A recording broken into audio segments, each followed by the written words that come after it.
Jelang Pilkada Jakarta semakin memanas. Situasi ini terjadi pasca deklarasi pasangan Anies Baswedan Sohibul Iman oleh Partai Keadilan Sejahtera (PKS) beberapa waktu lalu. Respon sikap PKS mengusung Anies Sohibul, PDI Perjuangan dan Partai Kebangkitan Bangsa kian intens membahas nama untuk diusung maju di Pilkada Jakarta. Ketua DPP PDIP Said Abdullah menyebut PDIP tengah berkomunikasi dengan PKB untuk menggolkan calon yang akan diusung di Pilkada Jakarta.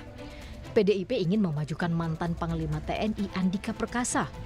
Prioritas pertama Pak Andika memang untuk calon gubernur DKI. Tentu tidak tunggal Pak Andika, ada Ibu Risma, diantaranya juga untuk Jakarta. Bahwa pada akhirnya sebagaimana disampaikan oleh Sekjen kami Pak Hasto Kristianto bahwa Anies juga menjadi bagian pertimbangan, iya. Anies bagian dari pertimbangan. Oleh karenanya kami juga bertemu dengan Caimin dalam kerangka itu semua. Sementara itu, Ketua Umum PKB Muhaimin Iskandar menyebut Anies Baswedan masih kandidat calon gubernur terkuat dari partainya. Namun soal PKS mendeklarasikan Anies Sohibul Iman, PKB belum ada niat memasangkan keduanya. Muhaimin mengakui sedang menjalin komunikasi dengan PDIP termasuk membuka opsi duet Anies Baswedan Andika Perkasa. Berarti Anies sebagai calon terkuat Gus yang akan diusung, mengingat DPW juga mengusulkan itu. Ya, terkuat. Ya, pasti akan ada musyawarah ya, tetapi kita belum memiliki niat memasangkan dengan Sohibul Iman. Itu katanya ngajuin nama Andika ya Gus di dalam rapat, di dalam pertemuan dengan Pak Said di Jakarta nanti. Masih diskusi belum, masih ada beberapa Untuk pasangan itu. Ya itu saya belum tahu PDIP mau nggak. Meski PDIP dan PKB ada wacana menduetkan Anies Baswedan dengan Andika Perkasa, PKS yakin tetap akan bekerja sama dengan PKB soal calon gubernur dan wakil gubernur Pilkada Jakarta.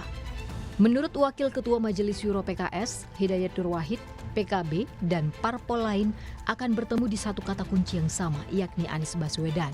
Saya tidak mendengar kata-kata tidak niat gitu ya, yang berkatakan bahwa itu ada versi PKS dan PKB punya versi yang lain. Ini bagian dari dinamika yang terus berjalan, tetapi saya berkeyakinan bahwa akan ada komunikasi yang saling menghormati dan konstruktif antar pimpinan PKS, pimpinan PKB, dan saya yakin semuanya bertemu di kata kunci Pak Anies gitu kan, dan tentu semuanya juga ingin menang. Namun hingga kini PKS tetap memutuskan mengusung pasangan aman Anies Baswedan dan Sohibul Iman sebagai calon gubernur dan calon wakil gubernur Pilkada Jakarta 2024. Munculnya nama Andika Perkasa sebagai calon gubernur prioritas PDIP serta komunikasi dengan PKB yang masih menempatkan Anies Baswedan sebagai kandidat cagup Jakarta dianggap akan terbuka kemungkinan terbentuk 3 poros di Pilkada Jakarta. Tim Liputan Kompas TV. PDI Perjuangan memprioritaskan nama mantan Panglima TNI Andika Perkasa untuk maju di Pilkada Jakarta, namun tetap menimbang nama Anies Baswedan sebagai calon gubernur nanti. Lalu apakah komunikasi intens antara PDIP dan PKB akan melahirkan poros baru dengan duet Anies Andika? Kita bahas sore hari ini di Rumah Pemilu bersama dengan analis politik dari Universitas Al-Azhar Indonesia, ada Ujang Komarudin. Halo Kang Ujang, apa kabar? Sehat? Alhamdulillah baik, alhamdulillah sehat, Mbak Maido. Alhamdulillah ya. Kang Ujang, PDIP, PKB ini kan bakal rencananya nih wacananya duetin Anies Andika. Peluangnya gimana nih Kang Ujang? Ya tentu ini menjadi menarik ya, di antara pilihan lain yaitu Anies Sohibul Iman. Kita tahu bahwa PKS sudah mengunci tidak boleh paket ya, paket gubernur wakil gubernur dari partai lain kan, harus dari PKS. Maka ya suka tidak suka PDIP dengan PKB harus membuat koalisi baru, koalisi yang menjadikan alternatif pilihan gitu ya kepada warga Jakarta agar ada kandidat pilihan yang lain. Dan saya melihat ya pasangan Anies Andika ya oke-oke saja, pasangan yang pantas. Cuma memang harus diuji juga apakah memang PKB dengan PDIP serius, lalu harus diuji juga elektabilitas Andika nanti berapa, sehingga nanti kalkulasi pasangan Anies dengan Andika itu betul-betul dihitung secara rasional berdasarkan saintifik. Saintifik itu berdasarkan survei yang objektif. Sehingga apa? Sehingga nanti ukuran peluang menangnya itu ya kelihatan gitu. Karena ada dasarnya, yaitu dasar survei yang objektif itu, begitu. Itu untuk Andika ya. Tadi kan dibilang ini lumayan lah deh duetnya Anies dan juga Andika. Tapi kan ada duet aman juga yang disodorkan PKS. Kira-kira PKS ini mau nggak menerima dengan kompensasi politik tertentu mungkin atau tetap mau mengusung sendiri nih? Harus tetap ada kader dalam paket. Kalau mengusung sendiri agak berat ya. Karena begini, kalau kita lihat dari konfigurasi partai politik yang ada di parlemen daerah ya DKJ daerah khusus Jakarta, maka PKS itu kan 18 kursi. Walaupun pemenang pemilu di DKJ, tetapi kan tidak bisa mengusung sendiri. Artinya harus ada 22 kursi, maka butuh 4 kursi lagi. Nah kalau PKB-nya tidak mau, lalu PDIP juga tidak mau, PSI juga mau gabung PKS, termasuk Nasdem juga tidak mau, maka jangan-jangan pasangan Anies dengan Sohibul Iman ini tidak bisa berlayar. Nah, karena PKB dan PDIP ini paham, kalau nanti bisa jadi tidak berlayar Anies dengan Sohibul Iman karena tidak dapat tambahan 4 kursi lagi, ya maka alternatifnya ya pilihannya kepada pasangan Anies Andika seandainya memang serius mereka berpasangan begitu. Ada poros baru begitu ya. Kalau nanti misalnya deadlock nggak ada nanti yang mau barengan atau satu perahu lah barengan sama PKS mengusung aman Anies Sohibul Iman. Nah, pertanyaan selanjutnya nih Kang Ujang, kemana nanti Anies akan memilih poros koalisinya? Koalisi baru kemungkinan antara PKB dan PDIP atau lebih ke PKS yang memang kan kalau kita lihat suaranya PKS itu suaranya Anies juga. Ya, sangat dilematis ya Anies itu. Anies tanpa PKS juga kesulitan. Tanpa dukungan PKS karena satu kubu ya, satu kelompok, satu pemilih gitu. Tetapi tadi kalau pasangannya Sohibul Iman, Anies juga ini kesulitannya untuk mendapatkan tambahan partai yang lain. Dilemanya di situ. Yang cantik adalah, yang bagus adalah ya PKS mengalah, mengikhlaskan, meridokan agar nanti pasangannya Anies itu bukan dari kader PKS, bukan Sohibul Iman. Tentu ya PKS ingin mendapatkan kompensasi politik ya atau kompensasi finansial dalam konteks itu. Dan dalam konteks politik kita sama-sama tahu tidak ada keikhlasan dalam politik. Dan tidak ada juga makan siang gratis di politik. Selalu ada kalkulasi politik dan kalkulasi ekonomi. Jadi dalam konteks pasangan aman ini ya Anies Sohibul Iman, ini dilemanya di situ. Anies bersama Sohibul Iman sulit mendapatkan dukungan partai lain, tetapi kalau berpihak kepada koalisi lain pun tanpa dukungan PKS juga agak sulit karena basisnya memang basis PKS. Oleh karena itu harus rasional dalam konteks mengkalkulasi agar Anies dengan pasangannya menang.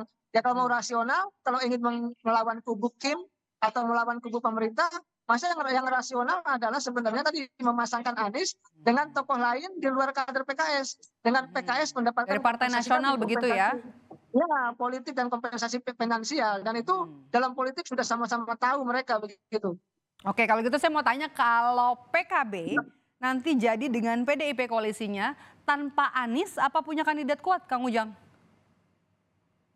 Ya agak sulit ya. Kalau Sulit misalkan juga. PKB dengan PDIP mengusung calon gubernurnya Andika juga susah. Kan belum kelihatan juga elektabilitasnya Andika kalau menjadi calon gubernur. Kalau menjadi calon wakil gubernur mungkin masih bisa karena akan tertutup, akan terbantu oleh elektabilitasnya Anies Baswedan. Tetapi kalau mengusung sendiri Andika, misalkan berpasangan dengan figur lain, misalkan juga yang tidak kuat, ini juga agak berat untuk bisa bersaing dengan katakanlah melawan Anies maupun melawan kubu pemerintah. Jadi harus dikalkulasi terkait dengan persoalan itu. Jadi karena masih jadi top of mind dalam Pilkada Jakarta nama Anies Baswedan itu beratnya ya.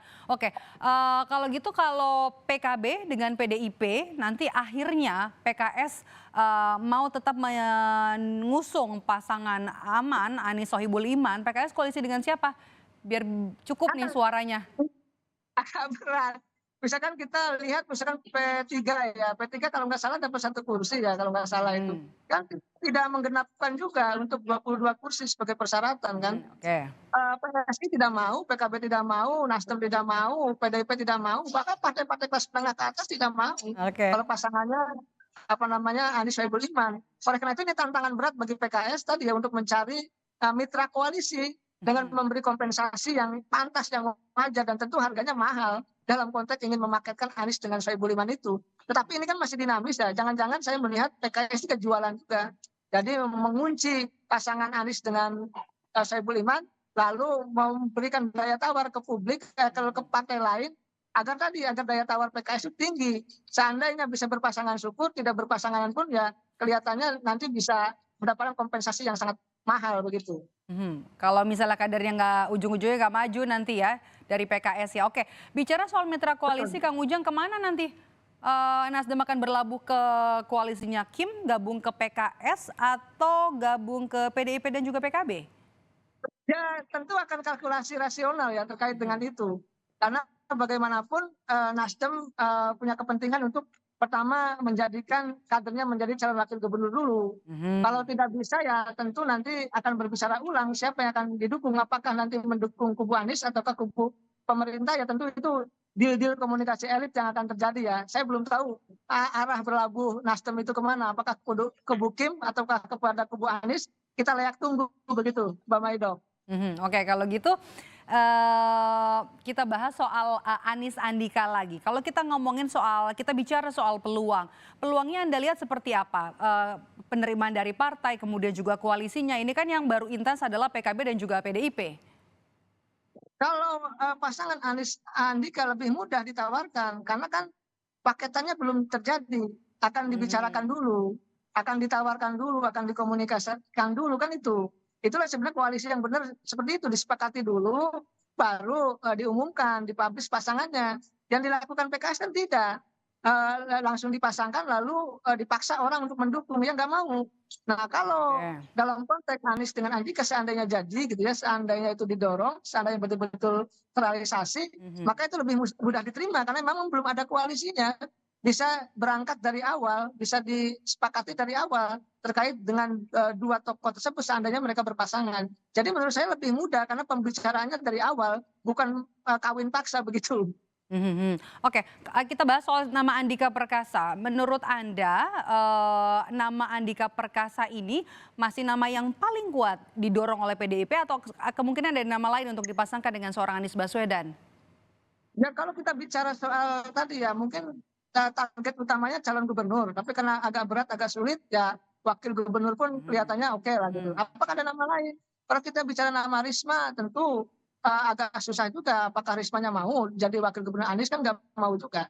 Lalu misalkan ada Prasetyo Edi gitu ya, mungkin Prasetyo Edi mau, tetapi apakah nanti PDIP merekomendasi atau tidak, gitu kan? Karena kan muncul juga nama Anies Prasetyo Edi sebelum nama Anies Sohibul Iman itu muncul. Jadi ini kemungkinannya masih dinamis, masih akan terjadi segala kemungkinan ke depan begitu. Oke. Peta pilkada di Jakarta, peta politik pilkada Jakarta dan juga Jawa, Anda lihat umumnya ini bakal merepresentasikan pertarungan di kubu Pilpres, artinya nanti koalisinya dari Kim ini juga akan berkoalisi lagi, mengulang koalisi di beberapa daerah di pilkada termasuk juga di Jakarta. Ya, catatan saya begini, wilayah-wilayah yang strategis ya, strategis itu termasuk DKJ, daerah khusus Jakarta, Jawa Barat, Jawa Tengah, Jawa Timur, Sumut, lalu Sulawesi Selatan, daerah-daerah yang pemilihnya besar, pemilihnya banyak, itu ingin dimenangkan oleh koalisi Indonesia Maju atau kubu pemerintah. Maka ya tentu mereka Kim akan mati-matian untuk bisa menghadirkan jagonya agar bisa menang. Ya memang agar ada konektivitas pembangunan, kalau kepala daerahnya dari koalisi yang sama kan lebih enak dalam konteks membangun. Kita dulu menyaksikan misalkan Anies berbeda dengan Jokowi ya, Jakarta berbeda dengan pusat. Ketika penanganan pandemi itu menjadi persoalan, menjadi masalah, menjadi persoalan politik yang ramai. Oleh karena itu saya meyakini daerah yang strategis itu ingin dimenangkan oleh koalisi Indonesia Maju. Walaupun memang kenyataannya nanti tentu akan ada perlawanan-perlawanan dari kubu lain ya, kubu non pemerintah dalam konteks tadi ya ingin memenangkan masing-masing jagonya. Tadi wilayah strategis ingin dimenangkan oleh Kim. Seperti itu sebenarnya catatan utama saya. Oke. Itu kan tadi kan Anies dan juga Andika. Kalau peluang Kaisang, putra bungsu presiden di Pilkada Jakarta gimana nih? Ya. Kaisang kita tahu bahwa secara usia sudah legal ya karena ada keputusan Mahkamah Agung gitu. Tetapi memang apakah layak untuk jadi gubernur atau wakil gubernur? Kalau saya sih melihatnya ya raga-raganya jangan-jangan gitu ya. Bahwa nanti yang didukung oleh kubu koalisi Indonesia Maju adalah Ridwan Kamil bersama Kaisang. Artinya Kaisang calon wakil gubernur. Kelihatannya seperti itu. Tapi apakah nanti Kansnya peluangnya gimana Kang Ujang? Ya gini, walaupun misalkan kubu Ridwan Kamil dan Kaisang seandainya mereka berpasangan ya, atau Ridwan Kamil berpasangan dengan siapapun, walaupun misalkan elektabilitasnya masih di bawah Anies, tapi karena didukung oleh kekuasaan, didukung oleh kubu pemerintah itu juga akan menjadi kuat gitu loh. Seperti itu. Jadi bisa jadi lawan yang kuat ya untuk seorang Anies Baswedan sambil menunggu nanti siapa yang akan dipasangkan di Pilkada Jakarta. Siapapun yang didukung oleh kekuasaan itu walaupun kelihatannya kurang elektabilitasnya ya masih di bawah misalkan itu tetap saja punya potensi menang. Misalkan saya kasih gambaran ya, Bobby di Sumatera Utara. Walaupun dia katakanlah masih muda akan melawan incumbent Edi Rahmayadi, tapi kan didorong oleh kekuasaan, didorong oleh kubu pemerintah ya punya potensi menang yang tinggi gitu tetap. Kansnya lebih besar Kira-kira ya. seperti itu gambarannya. Oke, kita lihat nanti apakah nama besar dari Presiden Joko Widodo nanti juga masih akan punya pengaruh terhadap keluarganya yang maju mungkin di beberapa daerah dalam Pilkada serentak 2024, termasuk juga peluang koalisi PDIP dan juga PKB untuk mengusung nama mantan Gubernur DKI Jakarta Anies Baswedan dan juga mantan Panglima TNI Andika Perkasa. Terima kasih sudah bergabung bersama kami dan juga memberikan analisanya sore hari ini di Rumah Pemilu. Kang Ujang, sehat selalu. Kang Ujang. Amin, siap, sama-sama.